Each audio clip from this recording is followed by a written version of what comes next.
Aquelas Duas, com Isabela Sais e Cora Ronay. Alô, alô, queridos ouvintes, muito bom dia, boa tarde, boa noite, começando mais uma edição do Aquelas Duas Podcast, comigo Isabela Sais e com minha querida amiga Cora Ronay, que já está aqui na minha frente. Sempre bom olhar para você, Corinha. Boa tarde, boa noite, bom dia, boa madrugada. Bom dia, Belinha, boa tarde, boa noite todo mundo, boa madrugada de novo. Tudo bem com você? Foi boa semana? Uma semana muito boa, felizmente, tudo nos conformes. Que maravilha. A sua semana foi bem? A minha semana foi ótima. Meu filho tá de férias, então eu fico... Sabe aquele emoji que tem aqueles olhinhos meio esbugalhados, com uma língua pra fora e um suorzinho assim saindo? Sei. Sou eu. Exatamente. Eu sou essa pessoa quando o filho tá de férias. Mas tô aqui inteira, cansada, inteira. Mas brincadeira, eu gosto. Eu gosto de virar criança. A gente vira um pouco criança, né? Quando Vira. os filhos estão de férias. Então tô aqui inteira, Cora. Crianças estressadas, porém crianças. Crianças estressadas eu nem digo, mas nós somos crianças acabadas. Tipo, Digamos assim.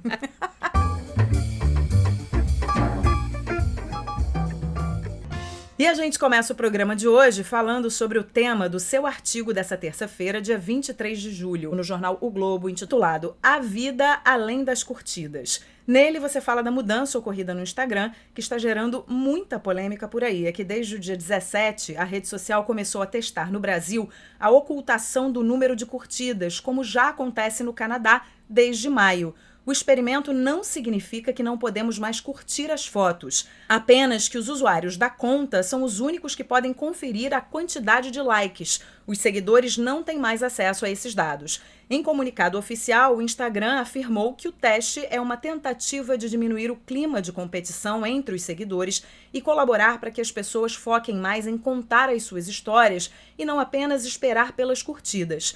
Com a novidade, a rede social também espera combater os aplicativos que vendem seguidores e likes para celebridades e influenciadores digitais, tornando a interação entre os usuários mais real. Cora, eu vejo a medida com bons olhos. Ela pode fazer com que a gente passe a direcionar o nosso interesse exclusivamente para o conteúdo, pode fazer com que a gente diminua os níveis de ansiedade, já que o Instagram é considerado, uma das redes sociais mais nocivas à saúde mental das pessoas. Mas a gente não pode esquecer que o Instagram estava perdendo muito dinheiro com as negociações feitas diretamente entre as empresas e os influenciadores. Então tem muita história nessa atitude do Instagram, né? A gente não pode analisar só por um viés apenas. Eu acho, principalmente, acho que não é só a questão da linha direta entre os influenciadores e os seus patrocinadores. E eu acho também que as redes sociais estão, nesse momento, debaixo de um escrutínio muito grande. Estão enfrentando uma má vontade geral no mundo e, sobretudo, nos Estados Unidos e na União Europeia, com legisladores dispostos a começar a controlar isso, a criar parâmetros, a instituir leis e controles e tal. Então, eu acho que isso é uma tentativa deles de melhorar um pouco a sua barra, limpar a sua barra um pouquinho, porque realmente também um pouco não é muito culpa das redes sociais, a questão das curtidas é uma coisa que foi crescendo assim, quer dizer, a gente não sabe nunca num programa desses, num sistema desses, como é que aquilo vai se desenvolver. Então, no começo, isso era um atalhozinho, você clicava naquela curtida para dizer, olha, vi isso e gostei. Uhum. E daqui a pouco isso virou uma medida de popularidade. Quer dizer, exatamente, quantas pessoas foram lá. Aí, se você pegar o público do Instagram, majoritariamente jovem, é muito complicado você lidar com uma celebridade que tem milhões de seguidores, então essa pessoa posta qualquer coisa, qualquer porcaria, e imediatamente tem 300 mil curtidas. curtidas, e o coitadinho do menino que faz fotografia ali com todo cuidado e tenta fazer um Instagram variado, consegue 30 curtidas, sendo que 5 são da família, né? Então é complicado. Mas o que interessa para a empresa, por exemplo, que quer pagar por um post, né, é o número de curtidas, é o número de likes, porque ela tem mais... ela tá vendo que essa celebridade ou que esse influenciador eu acho... tem mais visibilidade, não? Não, acho que isso daí só num primeiro momento, porque você tem métricas que você continua vendo e que, se você vai negociar com com o teu patrocinador, você vai usar essas métricas em vez de usar os likes. Porque você tem ali quantas pessoas viram a tua foto, de onde foi que elas encontraram a tua foto, se foi na página principal, se foi compartilhado, se foi através, sei lá, de Explore ou sei lá o quê. Então, não é a única métrica, já existem métricas muito melhores do que os likes. Numa primeira impressão, sim, quer dizer, digamos, uma coisa quase de impulso das empresas, né? Então, sim, você vê, essa pessoa aqui tem 50 mil curtidas, Ou seja, ela tem 50 mil curtidas, ela tem 1 milhão de curtidas, ela tem mais visibilidade, é aqui que eu vou colocar a minha marca. Mas acho que isso é não sei se isso é o principal caminho hoje, não, sabe? Mas o que acontece é que muitas vezes essas empresas, elas vão a essas pessoas, a esses influenciadores, a essas celebridades, e o Instagram, ele não fica como um intermediário, né? Essas negociações... Nunca fica, as negociações são diretas. Né? As negociações são diretas. E aí a empresa também vira e diz assim, peraí, mas eu sou a plataforma onde tudo tá acontecendo, né? Onde tudo isso tá acontecendo. Então, onde é que eu ganho nessa história? Né? Então, eu acho que também tem a ver com o que eles alegam aqui, que é deixar as pessoas mais ligadas ao conteúdo, é fazer com que as pessoas prestem mais atenção no que está acontecendo, mas acho que também tem esse lado do dinheiro, de tipo, mas peraí, eu não tô ganhando nada com essa história. E eu acho que tem também a ver com uma outra coisa, que você já tem concorrente pro Instagram. Sim. Então, a parte como o Kawai chinês e por aí vai. Então, e as pessoas estão começando a manifestar uma irritação com o sistema de likes, porque é uma coisa vazia, no fundo, né? Quer dizer, é uma coisa vazia e uma coisa que provoca muita ansiedade, né? Então, eu acho que o like já deu o que tinha que dar. Isso foi uma moda da internet. Eu acho que talvez a gente esteja começando a assistir o fim do like, a outro tipo de avaliação. No Facebook, por exemplo, acho muito clara a divergência entre curtidas e comentários. Você, às vezes, tem uma pessoa que é muito famosa, que tem milhões de seguidores, então ela vai ter um número extraordinário de curtidas no que ela postou, mas o engajamento vai ser pequeno. Quando você entra na caixa de comentários, há relativamente poucos comentários, e poucos comentários pertinentes àquele assunto. Vai ter mais gente dizendo, olha, me siga não sei aonde, ou... Quer dizer, que pequenas publicidades, ou fulano te amo, ou cicrana te adoro, ou que roupa linda. A minha sensação é que essas pessoas têm muitas curtidas porque... São curtidas que a pessoa não sabe nem o que ela falou. Exatamente. Mas apareceu ali, ela curtiu, porque ela é fã, porque ela segue, porque nas redes sociais existe uma coisa da agilidade. Vambora. Passa pra próxima. Então, você fica vendo aquilo e faz tum-tum. Aí daqui a pouco passa tum-tum de novo com o dedo e vai dando as suas curtidinhas em posts diferentes. No Facebook você consegue... Mas não sabe nem o que leu. No Facebook você percebe o engajamento melhor, porque as pessoas interagem. Então, nem sempre a página com o maior número de seguidores é a página que tem maior engajamento do leitor. Uhum. No Instagram, esse limite é mais difícil de traçar, porque basicamente é uma rede para você curtir. E tem se falado muito em relação a essa história da ansiedade. Já saíram várias pesquisas dizendo que o Instagram realmente é a rede social mais nociva à saúde mental das pessoas, porque deixa as pessoas muito ansiosas, porque as pessoas recorrem ao telefone o tempo inteiro para ver o número de curtidas, quantas pessoas curtiram o post da pessoa que faz a mesma coisa que eu, vamos analisar a concorrência e tal. E isso acontece de fato, assim, você deve perceber entre seus amigos ou pessoas próximas que as pessoas recorrem à rede social com muita frequência, várias vezes, numa ansiedade de ver o que está acontecendo. E aí, quando você não consegue ver as curtidas, isso pode reduzir um pouco o número de idas à rede social para ficar ali dando o check, né? E acho que, sobretudo, a questão do Instagram ser, sobretudo, uma rede de jovens. Os jovens lidam pior com isso, né? Sim. Porque, para mim, olha, tudo bem, as pessoas curtiram, mesmo eu gosto de saber se, digamos, as pessoas curtiram mais peixes ou gatos, até para saber o que eu ponho mais, fotos de gatos ou de peixes. Mas, para um adolescente, isso é muito importante, porque passa pela autoestima. Claro. Pode criar uma confusão na cabeça da pessoa, né? A pessoa achar que ninguém gosta dela, ou que ela não é popular porque ninguém curtiu uma foto, enfim. Isso pode vir até a provocar doenças até mais graves, porque a pessoa fica muito ansiosa, a ansiedade leva à depressão, a pessoa começa a se comparar com o que está acontecendo na vida do outro, e que muitas vezes, como a gente já falou aqui, o que está acontecendo na vida do outro não tem a ver com a verdade, né? A pessoa está postando uma foto de um hotel em que ela não está, a gente já conversou sobre isso aqui. Então a rede social tudo dá isso, muito pano no pra fundo, manga. É aquela coisa que a gente já falou algumas vezes, que as redes ainda são uma coisa muito nova para nós. A gente ainda tá Para aprendendo, nós, né? como grupo social, como humanidade, enfim, como espécie. A gente ainda está aprendendo como se usa isso. Outro dia eu ouvi uma pessoa falando que era muito ligada em rede social e que os posts não acabavam nunca mais, que ficava ali 10 minutos, daqui a pouco estava 20, 40, 1 hora, e que tinha colocado ali um limitador de horário pro celular avisar, olha, você já está há 40 minutos aqui, e ela abandonar. E ela não conseguia Não adianta. abandonar, ela continuava.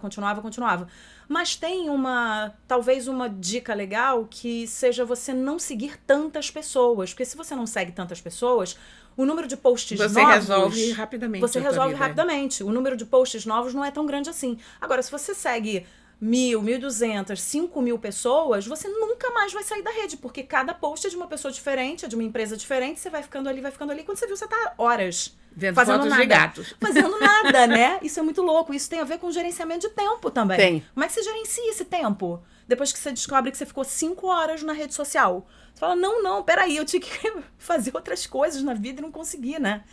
Então, tem a ver com gerenciamento. Gestão de tempo mesmo na vida, né? Quantas horas você passa em rede social? Eu estava pensando nisso. Eu tô vendo. Você começou a falar nisso e eu comecei a pensar, quantas horas eu fico? Você sabe que eu não sei dizer, porque... Seu celular não te diz? Porque o celular manda um relatório, porque né? eu fico relativamente pouco em redes sociais no celular. Aliás, eu quase não fico em redes sociais no celular. Como eu trabalho no desktop, eu acesso as redes sociais pelo desktop, até mesmo o Instagram. Embora eu não possa postar nada, aliás, isso explica porque que eu posto tão pouco no Instagram, porque tudo eu acompanho pelo meu computador. O telefone eu uso basicamente para jogar Pokémon. Eu sei disso. É uma coisa muito estranha, mas eu uso pouco as redes sociais no celular. Mas no computador também é muito difícil te dizer quanto tempo eu fico, porque como eu fico fazendo coisas dispersas, eu fico me informando basicamente, né? Eu fico lendo jornais, eu busco informações, eu leio artigos dos meus amigos e tal. Então eu passo muito tempo no Facebook, com toda certeza mais tempo do que deveria. No Twitter praticamente não entro. O Twitter é uma rede que saiu do meu radar completamente. Eu vou lá para me informar rapidamente, sei lá, quando acordo, tipicamente eu dou uma olhada no Twitter. Twitter nem existe para mim, eu não vou. O Twitter é muito importante para você saber o que está acontecendo e para você ter uma ideia do que é o AUE do dia, porque você vê lá nos Trending Topics, alguma coisa assim. Mas eu acho uma rede extremamente agressiva, então há muito tempo eu não frequento realmente o Twitter. O Instagram eu vejo um bocado, posto menos, e eu realmente uso muito o Facebook. Então vamos esperar os desdobramentos dessa história do Instagram, mas eu acho que... Eu acho bom. Eu acho que tem um lado positivo. Disso, É mais positivo do que negativo. Com certeza mais positivo. Muito bem, a gente fala agora sobre política.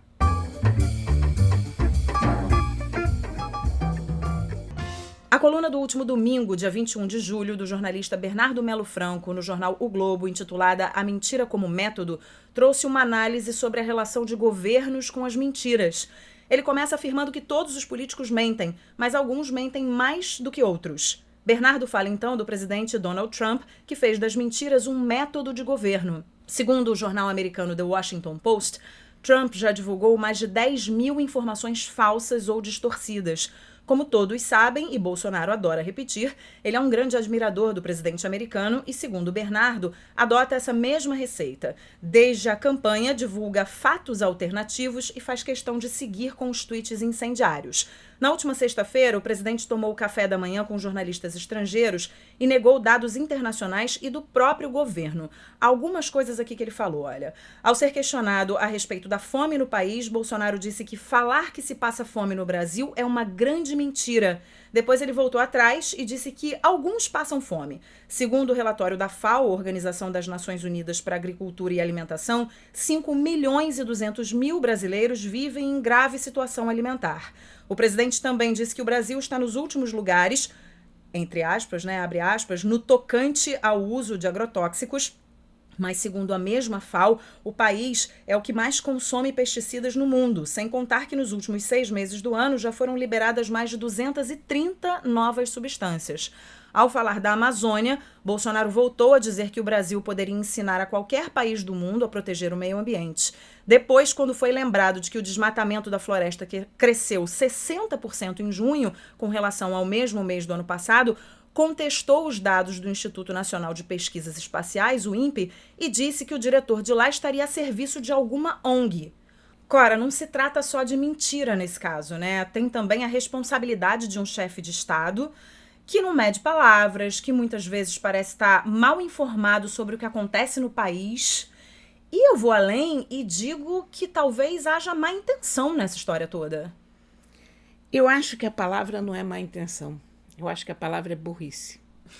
É ignorância. Eu fui boazinha de falar. É, porque, na verdade, o que transparece no discurso do Bolsonaro o tempo todo é que ele desconhece assustadoramente a realidade brasileira e que ele é contrário a tudo que não é exatamente o pouco conhecimento dele. Tudo é considerado comunismo, coisa de comunista. E ele tem uma obsessão com o sexo e com a esquerda. São as duas grandes obsessões do Bolsonaro. Então, por que a esquerda compra uma pauta ambientalista, e mesmo assim é de se pensar que esquerda, porque Dilma e Lula não foram exatamente os principais ambientalistas do mundo, mas como é uma pauta popular entre a esquerda, ele já acha que não, tem que derrubar essas árvores todas e botar, sei lá, fazer um estacionamento na Amazônia, né? Vamos concretar aquele piso ali. A própria questão dos agrotóxicos, que ele insiste em dizer que nós não estamos no topo da lista, né? Ele está subestimando ali a inteligência e a informação que esses jornalistas estrangeiros têm, porque todo mundo está careca de saber que a gente está no topo da lista, sim, que só nos primeiros 6 meses de governo foram comprados não sei quantas mil, autorizadas não sei quantas mil substâncias nocivas ao meio ambiente, e ele insiste em dizer com a cara mais lavada que não, nós não estamos no topo da lista. Olha, imagina, a gente usa agrotóxico aqui, que é proibido na Europa, que é proibido em vários outros países. Há uma defesa aqui, que a gente diz ambientalista de um lado, deveria ser venenista do outro, né? Mas que os venenistas usam, dizendo que a liberação desses agrotóxicos é a liberação de genéricos, não é a liberação de novas substâncias, mas isso não é verdade. A última fornada de liberação, agora essa semana mesmo, tinha 7 substâncias novas. E já foi apontado por não sei quantas instituições internacionais que várias dessas substâncias estão proibidas em outros países. Claro, eu entendo perfeitamente que o Brasil tem uma agricultura imensa, quer dizer, se você for comparar o uso de agrotóxicos entre Brasil e Europa, vai ser diferente pela própria extensão do país, pela própria característica da agricultura brasileira, porque a gente não tem um inverno para matar as pragas, então você vai ter que usar mais agrotóxico. Mas as pesquisas tinham que estar sendo feitas em outra direção, quer dizer, em vez de liberar geral o agrotóxico, a gente tem que ver como se pode usar menos. E na quinta-feira, o presidente deu uma declaração que caiu muito mal no meio cultural, né? Ele disse que não pode admitir que se façam filmes pornográficos como Bruna Surfistinha com dinheiro público. Ou seja, em que mundo ele vive também? Porque Bruna Surfistinha não é um filme pornográfico, é um filme baseado na história de vida de uma pessoa que existe, então existe essa pessoa tem essa história de vida, essa história foi contada. O produtor do filme, o Roberto Berliner, ele lembrou que o filme teve orçamento de cerca de 4 milhões de reais, usou os recursos captados por meio da lei do audiovisual. A produção gerou 500 empregos, teve público de 2 milhões e 100 mil pessoas e foi a maior bilheteria do ano, gerando renda de 20 milhões de reais, né? Então ele também insiste em jogar pedra na cultura, né? Ele não se em deu... menosprezar a cultura. Olha, ele não se deu conta disso. E fazendo um discurso moralista desse, né? Ele não se deu conta da importância da indústria cultural para o país. Ele não sabe que cultura gera renda. Ele não sabe que uma peça de teatro com 2 atores em cena, com um ator em cena, está empregando um monte de gente lá atrás. Ele não sabe que é um figurinista, um técnico, uma bilheteira. Ele não tem o hábito de frequentar esses ambientes. Que tristeza. Eu tenho a impressão que ele nunca pisou no teatro para ver uma peça. Nunca foi um show. Quer dizer, ele demonstra uma ignorância do ambiente cultural total. É claro que o pessoal da cultura é contra ele, sim. Por quê? O pessoal da cultura também não é masoquista. Claro. Eu não posso ser a favor de uma pessoa que o tempo todo se manifesta contra o que eu sou. Exatamente. Mas, e daí? O fato é que essas pessoas estão gerando renda. Olha, você vê... Não, e é muito rasa essa crítica, Cora. Não é assim, tá gerando renda, emprega pessoas. Claro que emprega pessoas, mas se você for ali, né, na raiz da crítica, a crítica é muito rasa.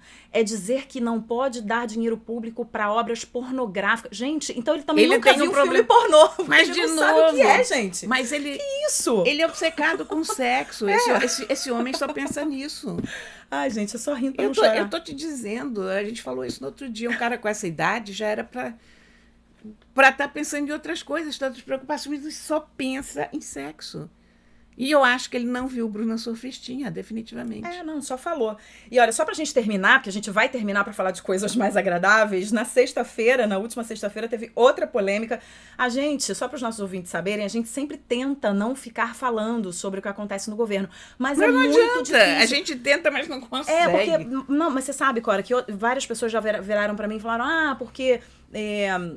a gente fica ouvindo as pessoas falando e batendo no governo e dizendo isso e dizendo aquilo, mas a gente não tem como fingir que não tá acontecendo. A gente tenta, mas, cara, vem uma semana cheia de pérolas, a gente não tem como, a gente tem que comentar, né? Mas você não viu que o general, que é o porta-voz do governo, andou na mira esses dias porque não está trabalhando suficientemente para melhorar a imagem do Bolsonaro?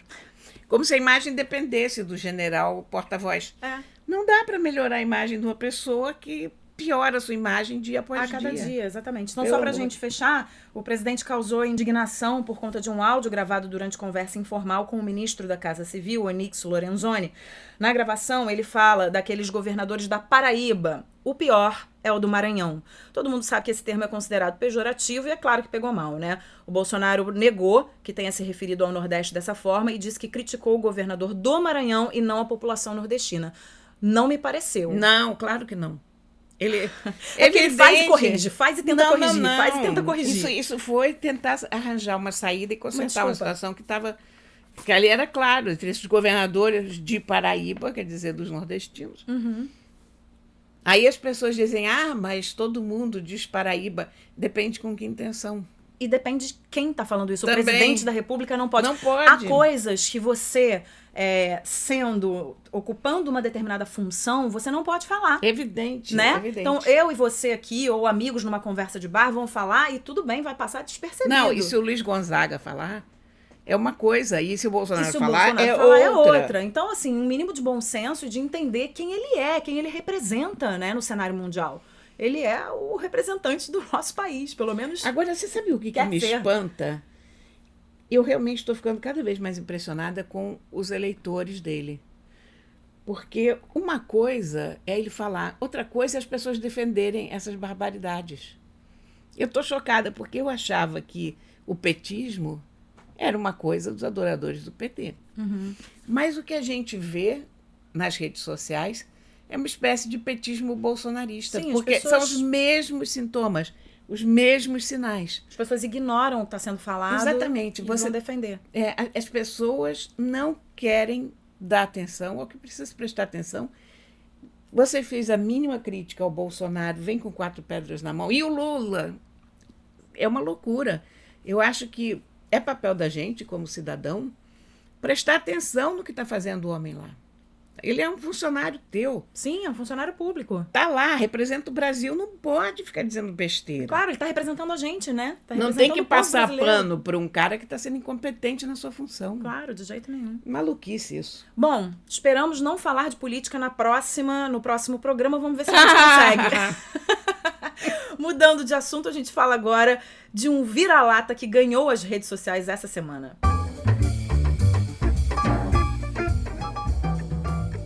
Você sabe quem é Chico? Talvez não esteja ligando o nome à pessoa, ou melhor, ao cachorro. Chico é um vira-lata de 8 meses que ficou famoso nos últimos dias por conta de um vídeo que viralizou nas redes sociais. Nas imagens, a dona dele aparece desesperada ao chegar em casa e ver que o seu melhor amigo tinha feito um baita estrago no quarto. Ele destruiu a roupa de cama, o colchão, os travesseiros e até um controle remoto. Mas além do estrago, chama a atenção a postura do Chico, que parece querer agradar a dona diante daquele cenário. Ele faz cara de cachorro pidão, deita de barriguinha pra cima e por aí vai. Uma graça ao Chico. Depois que o vídeo bombou, a dona do Chico, Patrícia, se pronunciou e falou um pouco mais do furacão Chico, como ela o chama. Aparentemente, ele tem um longo histórico de destruição. A família, que é de Bauru, no interior de São Paulo, adotou o filhote para que ele fizesse companhia a Luke, o outro cão da casa da raça Lhasa Apso. Ele também estava no quarto na hora do incidente, mas é tão calminho que não foi incluído na bronca. A gente falou sobre esse caso com a veterinária Rita Erickson, especialista em comportamento animal, e ela explicou pra gente por que o Chico fez essa bagunça toda. Os cães que destroem a casa, destroem sofá, cama, na maioria das vezes, estão entediados. Está faltando atividade, está faltando desafio. Então, quando o cão fica muitas horas sozinho em casa, e na verdade não precisa nem ser muitas horas, alguns cães basta o dono sair para ele ficar muito aflito e começar a intervir no ambiente. E eles não têm a menor consciência de que o colchão é novo, de que custou caro. É, na verdade, uma tentativa de se ocupar e, muitas vezes, de lidar com essa frustração, com essa dificuldade de ficar sozinho. As melhores alternativas para evitar uma situação de destruição é oferecer muita atividade para esse cão. E quando a gente fala atividade, a gente não está falando só de atividade física, não. Atividade mental. É claro que o passeio é importante, que brincar é importante, mas é muito bacana também quando a gente oferece brinquedos recheáveis com alimentos gostosos dentro, ou até oferecer a própria dieta do cão dentro de algum tipo de quebra-cabeça. Existem várias ideias na internet que a gente pode fazer em casa, fora várias opções à venda nas pet shops para enriquecer a rotina, o ambiente e a vida dos cães e evitar esse tipo de situação. O que acontece muito é que as pessoas saem para trabalhar e deixam muitas vezes o cão sozinho em casa durante muitas horas. E aí é isso que a Rita tá falando, né? Você tem que botar alguma coisa para entreter esse cão, senão ele vai comer colchão. Qualquer bicho, sabe? Eu penso muito nisso em relação aos gatos, porque... Bem, aqui são 8, não há nenhum momento de tédio para ninguém, porque eles se entretêm entre si. Mas mesmo assim, tem a quantidade de brinquedo que tem para eles até me atrapalha a manter uma casa vagamente arrumada. Na sala tem prateleiras para eles subirem. O cachorro é a mesma coisa. E eu acho que foi na Dinamarca que proibiram a venda de um animal só, de uma espécie. Tinha que comprar 2. Todo animal tem direito a conviver com alguém da sua espécie, então você tem que ter 2. Esse cãozinho, o Chico, ele foi fazer companhia ao Luke. Mas o Luke, evidentemente, é mais velho, está querendo ler ou assistir séries num canto, e o Chico está querendo. O Chico está querendo tocar o terror. O Chico está querendo horrorizar. Olha, eu ri muito daquele vídeo.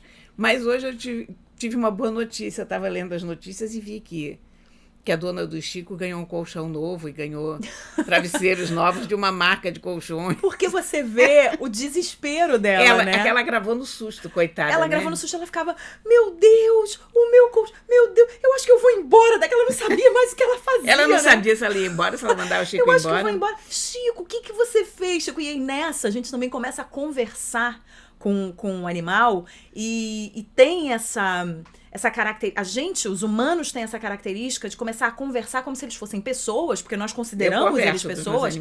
Pois é, mas que muitas vezes a gente está sendo compreendido de uma forma completamente diferente do que a gente acha que está sendo compreendido, né? E a Rita fala sobre isso, ó, vamos ouvir. Sempre que o humano chega e fica chocado com a situação e tem uma reação como a dona do Chico teve, de gritar, de falar alto, o cachorro fica muito confuso. A gente consegue perceber pela linguagem corporal dele que ele está ansioso, aflito, com medo. Ele faz todo o gestual que os cães fazem para apaziguar, para resolver um problema, um conflito social. Quando eles estão num grupo canino, numa matilha, e acontece algum conflito, alguma confusão, é isso que eles tentam fazer, para ficar de bem logo. E isso, infelizmente, é interpretado pelos humanos como culpa, como se ele tivesse culpado. Na verdade, ele está com cara de culpado por conta da reação dela. Se ela entrasse em casa e falasse: ai, que lindo, eu adorei, eu adoro quando você destrói meu colchão, ele ia fazer uma festa e ia estar com outra linguagem corporal completamente diferente dessa.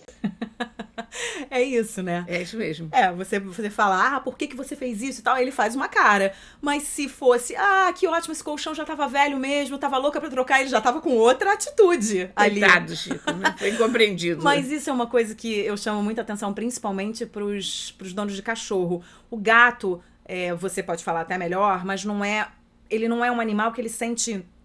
Ele tem tanta carência da presença do dono. Ele gosta da presença do dono, mas eu acho que ele fica mais tempo tranquilo do que o cachorro. O cachorro, ele fica mais ansioso. Cachorros são mais ansiosos. Né? O cachorro mais fica carentes. mais ansioso. E por isso eu acho tão importante, principalmente para essas pessoas que decidem... Aliás, eu quero fazer um pedido para todas as pessoas que querem ter um animal de estimação, é pensar na sua logística de vida e ver se cabe, de fato, um animal de estimação nessa logística de vida, porque às vezes os animais sofrem, ficam abandonados. Abandonados não, né? Mas sozinhos em casa durante muito tempo. E se a pessoa tem um animal que fica sozinho em casa durante muito tempo, ela tem que ter esses apetrechos que a Rita falou.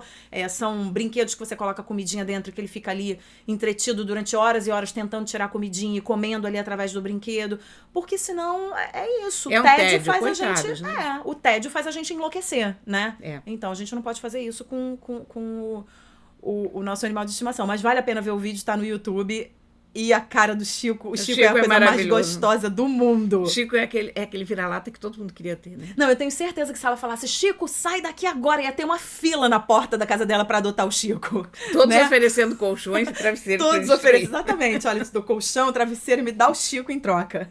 E por falar, né, em animal de estimação, já que a gente tá falando disso, a gente vai dar uma dica aqui que foi enviada pra gente por uma ouvinte nossa, a Georgiana Bonô, que é cantora e compositora, nora e parceira do mestre da Bossa Nova, Roberto Menescal. Olha que legal. Os dois adoram Aquelas Duas Podcast. Um beijo pra vocês. Ela mandou pra gente um vídeo musical lindo que fala sobre adoção de gatos.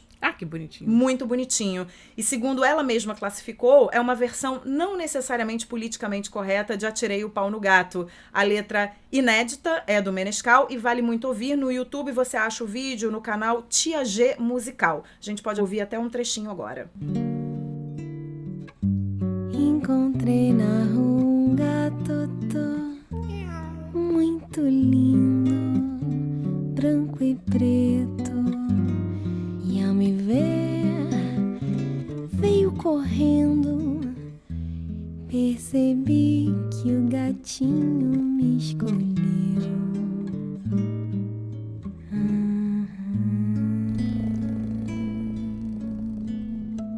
Então tá, um beijo pros nossos ouvintes. Se você quiser mandar pautas, se você quiser dar sugestões, Aquelas Duas Podcast, @gmail.com. A gente recebe as pautas e fala com vocês diretamente. Nossa produtora Juliana Azurli está lá sempre catando informações e sugestões dos nossos ouvintes. E agora a gente fala sobre a relatividade do tempo.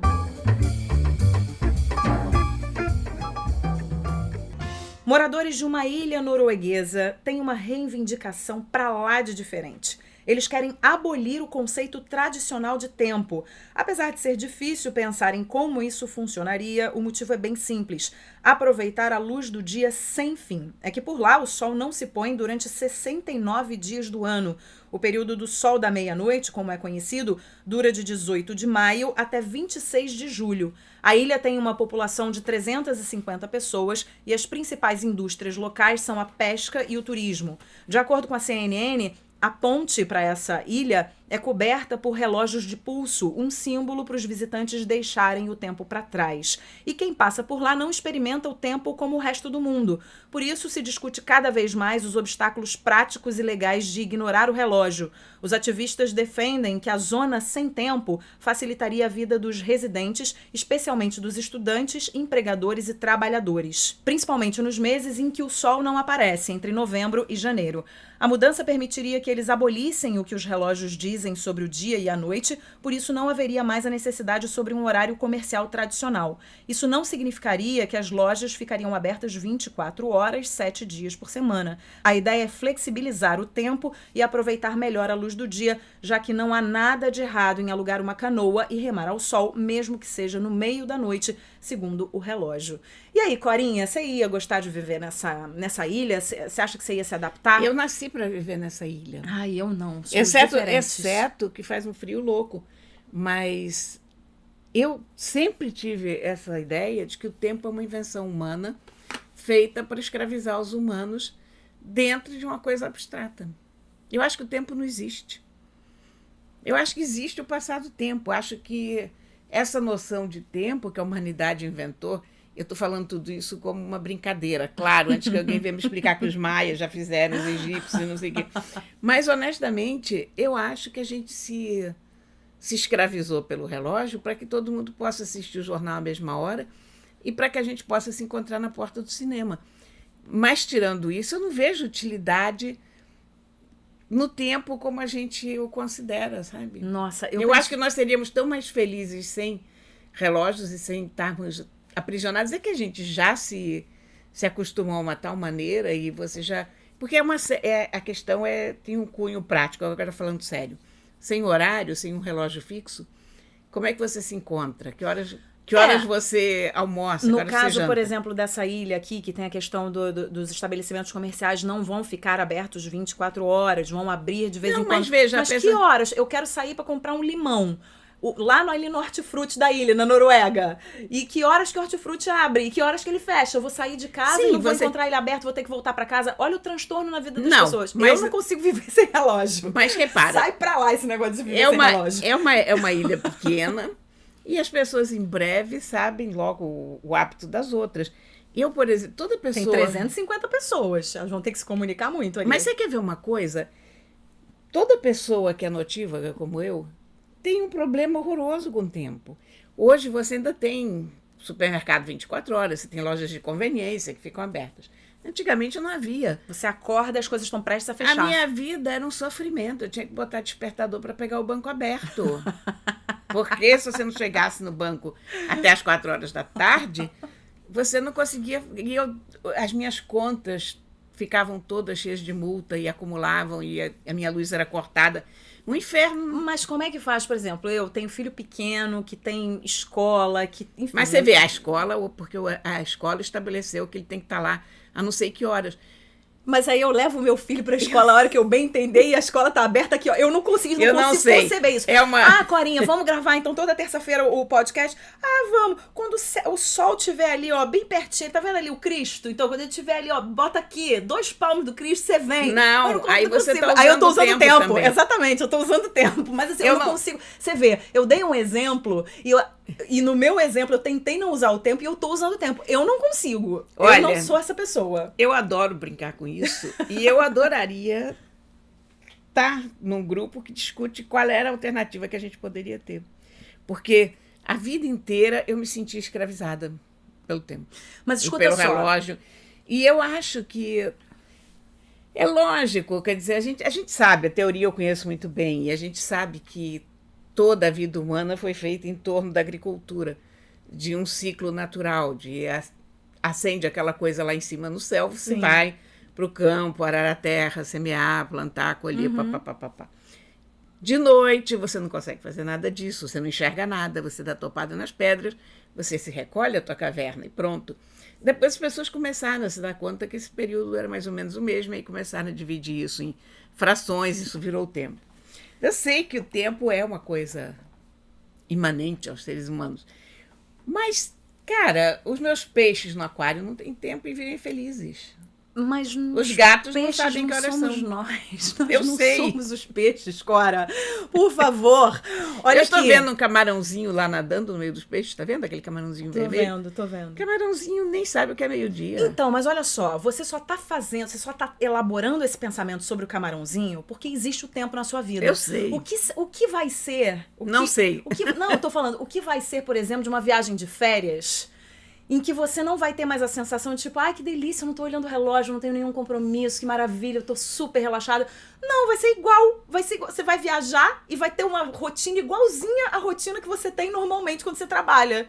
Só vai ser menos confusa, porque você não vai desencontrar com as pessoas, você não vai achar que você tá indo pra um encontro, a pessoa tá indo pra um encontro em outra hora. Gente, eu não consigo imaginar a loucura que ia ser a gente sem relógio, a gente sem um... vamos marcar uma reunião, vamos. Aparece aí. Em Belém do Pará, eles têm uma coisa que eu acho linda, porque chove todo dia. Então eles marcam se visitar, fazer as coisas depois da chuva. Lindo, mas é pontual. Eu sei.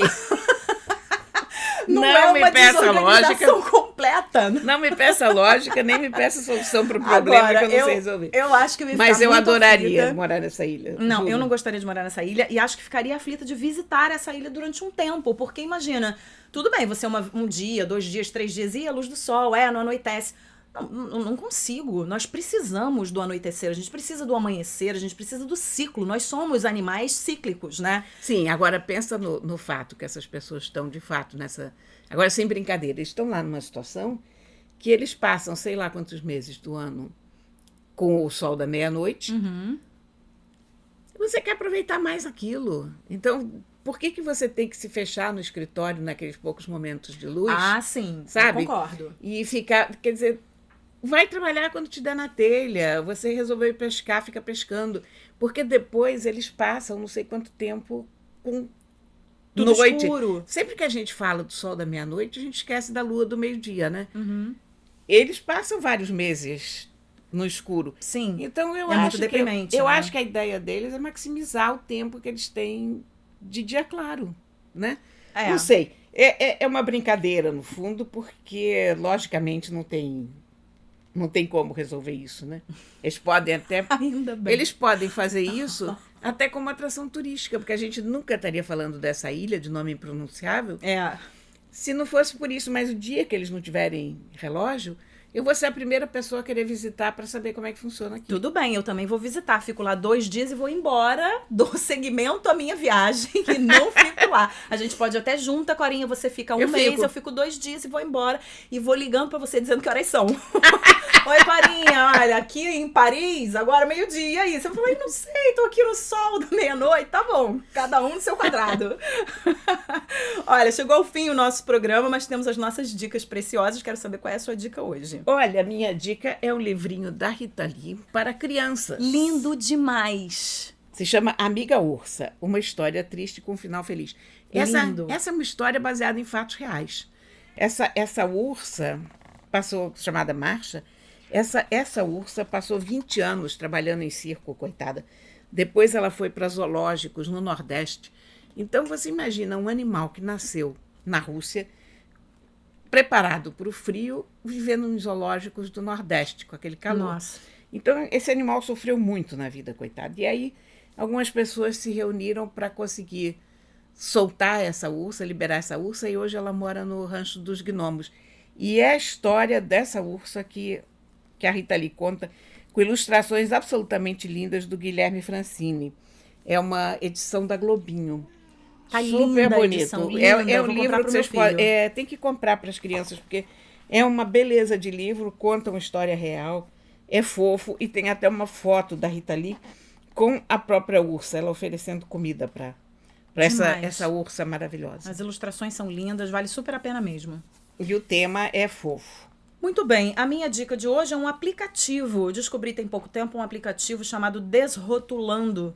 É um aplicativo que ele tem ali um leitor de código de barra, você está fazendo compras no supermercado e você passa o código de barra no celular e ele faz uma leitura desse produto te dizendo sobre calorias, sobre gordura trans, se Sério? faz bem pra saúde, se não faz, qual é o... E ele tem ali um ranking, né?